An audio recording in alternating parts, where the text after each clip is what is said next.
दोस्तों किताबनि जे तारफ़ी सिलसिले जे हवाले सां हिन वक़्तु जेको किताबु तारुफ़ कराइण जे हवाले सां मुंहिंजे हथनि में आहे उहो ताज़ो ई छपजी मार्केट में आयो आहे, जेको आहे सड़िया मथे सच।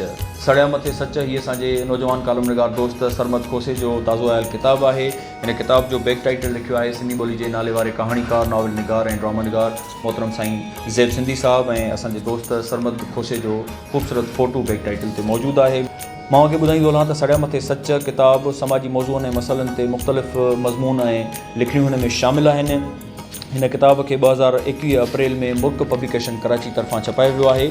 हिन किताब जो इंतिसाब आहे ही प्यार जो पोरियो दुनिया जे सभिनी मज़दूरनि, हारियुनि ऐं पोरियतनि जे नाए जेके हज़ारी तकलीफ़ूं बर्दाश्त करे असां लाइ आसाइशूं मुयसरु कनि था। सरमद खोसे पारां इहो इंतिसाब आहे हिन किताब जो। ऐं मां उनखे ॿुधाईंदो हलां त हिन किताब जो जेको पब्लिशर नोट आहे उहो असांजे सिंधी ॿोली जे नाले वारे शाइर ऐं पब्लिशर मुल्क पब्लिकेशन जे सरवाण मुर्तज़ा लगारी लिखियो आहे। ऐं हिन किताब जो ॿरी ॿरी थो कयां उजालो जे सिरे हेठि मुहाग सिंधी ॿोली जे नाले वारे शाइर, लेखक ऐं तमामु ख़ूबसूरत कंपेयर असांजे प्यारे दोस्त यासिर काज़ी लिखियो आहे।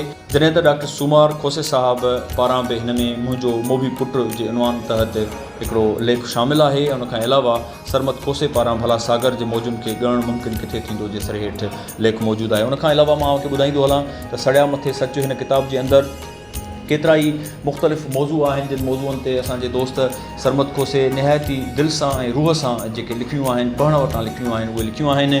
ख़ासि तौर ते कुझु मां उनखे मौज़ू ॿुधायां जीअं पाणीअ जी खोट ऐं ज़राअत जी तबाही, पसियो बाज़ारूं हीअणो लूणु थिए, नौकरीअ जे नाले में नौजवाननि सां थींदड़ मज़ाक़, तालीम ऐं टेक्नोलॉजी जो इस्तेमालु, समाजी लातालकी, लॉलीपॉप ऐं अहम इशूज़, सियासी मांधाण जो अंत किथे थींदो, ईअं केतिरनि ई खोड़ सारनि समाजी मौज़ूअनि जो मजमू आहे हीअ किताब सड़िया मथे सच। यकीनन जेके दोस्त ख़ासि तौर ते सिंध जा कालम पढ़ंदा रहनि था, बरंदड़ सिंध जे मसइलनि ते मालूमात हासिलु करणु चाहिनि था, उन्हनि जे लाइ हीअ हिकिड़ो तमामु काराइतो किताबु आहे। तव्हांजी लाइब्रेरी में ख़ूबसूरत इज़ाफ़ो हूंदो। मां हिन किताब छपाइण ते मुल्क पब्लिकेशन जे सरवाण असांजे प्यारे दोस्त मुर्तज़ा लगारी ऐं प्यारे दोस्त सरमद खोसो खे दिली वाधायूं पेश कयां थो।